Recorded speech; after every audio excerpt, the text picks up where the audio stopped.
Hey guys, it's TerrenceRe. I got another stock market update for you today. We're going to talk about what the main topic is today. Something is about to happen. Right now in the market, we got the VIX just went positive on the day. And literally, as I'm looking at it, it's been pretty much red or flat all day, but the VIX has just went green on the day. The market has been relatively flat. You got the S&P futures up 0.5%, Nasdaq futures up almost a whole percent. Same thing, the Dow's 0.5% up, and the Russell is 0.5% up. We got the bonds down, got the notes down. They're both down about 0.5%. Oil is up about 0.5%, and gold is relatively flat. The Bitcoin futures are up about a whole percent, and we got the U.S. dollar, down about 0.25%. So basically, for the most part today, we got a flat day. Um, the financials are flat. XLE is flat.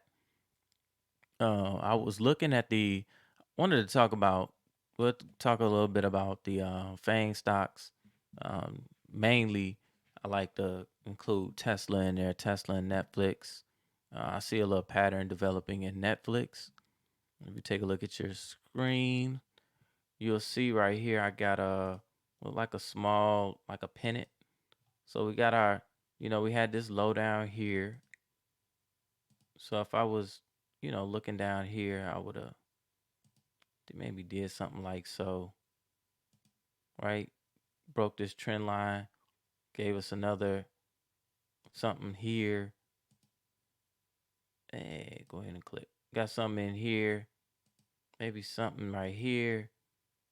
See how I'm just drawing levels real easy, right? And then when it came out of here, it broke. Got a nice up move, pull back. So we got a touch, touch, touch, touch, touch. We got 5 touches in that move right there. So, and if I brought up the MACD and looked at it, the MACD or the RSI, anything that's gonna show momentum, you'll see you got a range right here. Same type of range right here. So when we see something like that, we can expect some type of move once it comes out of here. Once we see once we see it come break out of here, we should get a move. Now which way, I don't know. To be honest with you.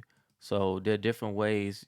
Like if you own the stock and you more than likely if you're still owning Netflix, you just believe in it, right? You bought it down here on the lows somewhere. And let's just say you bought it here breaking out over the moving average right here at, let's say, $195.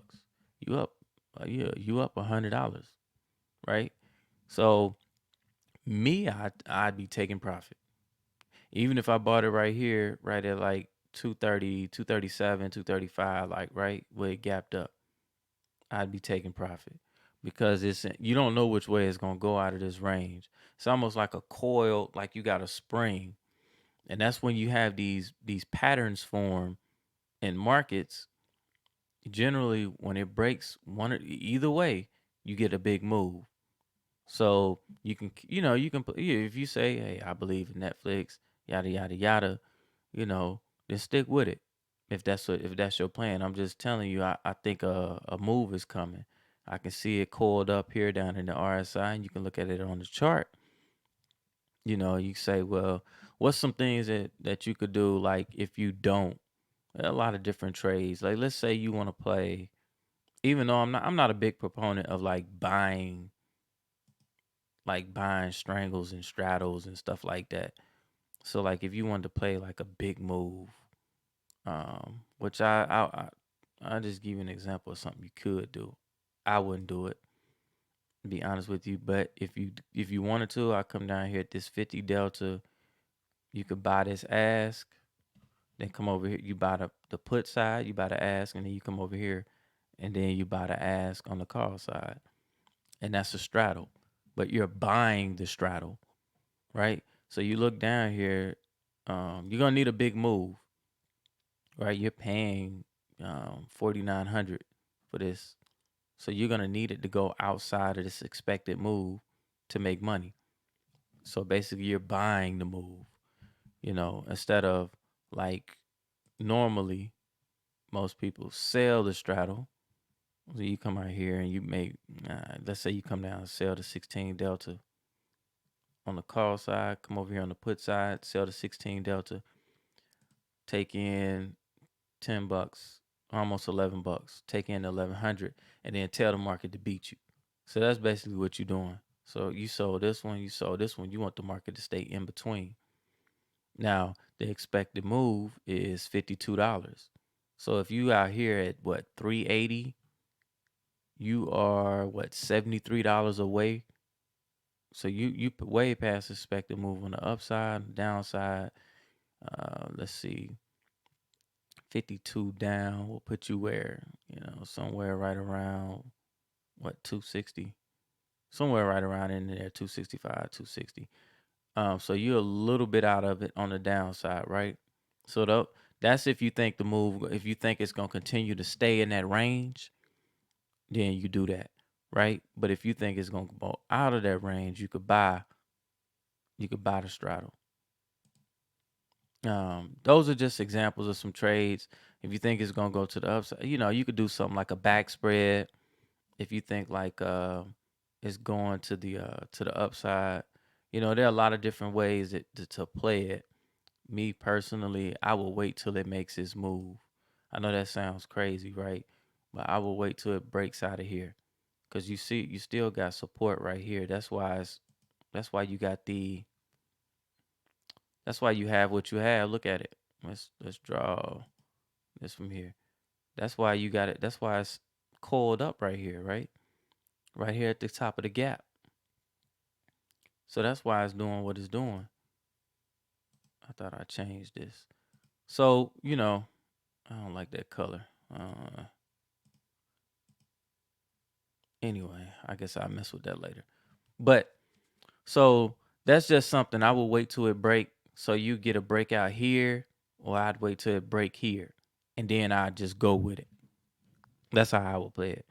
It would break out here, come back and retest this trend line. Once it make the retest, I'd short, or break here, retest, then I'd get long on the pullback. That's how I would play Tesla. Excuse me, Netflix.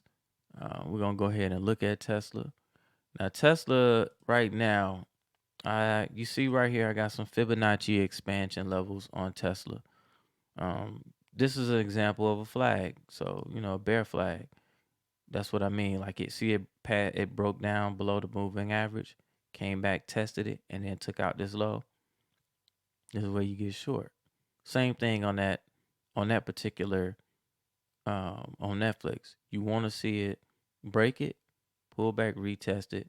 You can get in right here. Now it could always go back. Your stop will be somewhere up here, and then you playing it, and then you kind of look for levels to take profit. Whether you use Fibonacci or not, you could. We'll build this out like 3 years, so you can come out here and look at levels. There's a level right here. If Tesla breaks this low right here, if Tesla takes out this low, I would look for it where this gap is over here. So I'm gonna move over just in case you're looking at this on your phone. Let's see, right here, right over here at 140. We'll call it 150ish. What's that? 148, somewhere right around in there, right? So let's draw that across. See what that look like. What that support level would be. Come to the left. Come over here. Bam. And this is what it would look like. So that would be, come on now. That would be my level. So I would be looking at something like so. So let's say I was playing this to the downside. I'd be taking profit somewhere right around in here, because I know that's a level where it gapped up at. And I like to use gaps for support, resistance, and things of that nature, right? Now, for the main thing of this video, what I wanted to talk about when I say something big is about to happen. I don't know what that big thing is, but let's look at one of the criteria where you can see. Now, if you're looking at CNBC, maybe Fox Business News, or maybe it be Yahoo Business or Bloomberg or anything like that, or you just something on YouTube, you hear a lot of people talking about yield curve inversion, right? So one of the ways to monitor this on Thinkorswim is I'm gonna show you. We come up here to the Analyze tab. I'm gonna come down to Economic Data. Now you can see a lot of stuff on here, right? You got weekly initial claims, I don't know, ADP, employment, current employment statistics. You got a lot of stuff over here. Like you can come over here and nerd out. I wouldn't advise that. You got a lot of stuff on here that you can click on. House price indexes, PPI. Here's your CPI, PCE. So employment cost index, healthcare index. You can come over here and look at a lot of different things. Well, we're gonna come over here. We want to see interest rates.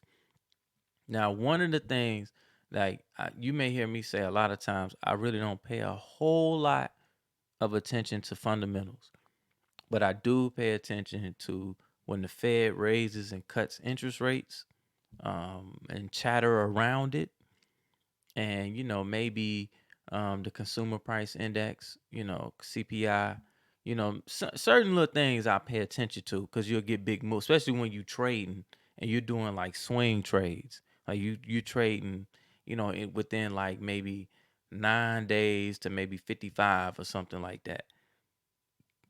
You could get fluctuation in your trades based off of some of these moves. So let's click on interest rates. Now we're gonna come down and we're gonna go to, let's see, what's the one? We want interest rate spreads. And we're gonna be looking at the difference between like the 10-year, 2-year, 3-month, 10-year. Those are the main ones. The 2 and the 10 and the 3-month and the 10. We're just gonna look at the 3-month and the 10. I'm gonna show you something. And then you see, you can draw your own conclusion from what I show you. Come down here, you see T10 year, 3-month, right here. So I'm gonna click on this. I ain't gotta draw nothing up. Now, I want you to look over here, look to your right. This is where we are right now. Let me see if I can move this over. This is where we at now, right? And you see it says negative 0.43. Now, all you need to know, the system is doing this for you. It's showing you the difference between the 3 and the 10-year, right? You look up at the top, Treasury constant maturity rate. You say, well, what is that? Tell me how you know something big about to happen. Now, let's look at these dates. When the last time it was negative? Right here, 2000, August 2019. Now, you guys want to go and look back and see what was going on in 2019? What was going on around this time? What was going on about 3 years ago? Time is flying by, but you can see this was right around COVID. This was right around when, when we had lockdowns and all kind of crazy stuff going on, right? So let's let's go let's go back even further. Let's go back to the last time before that. What's going on right around 2006, 2007? That's the housing market crash. It was negative. You see? Okay. Well, let's go back and let's see when was the last time that it was negative again. Let's go back here. 2000. What was going on around 2000? Huh? That was that was your the tech bubble. Your .com stuff. So you got your .com bubble, 2000. You got right around here 2006 to 2007 and 8. That's your housing market crash. And here's COVID. Right around, I think COVID hit like right around I think they started doing the lockdowns like right at like February, somewhere in 2020, right?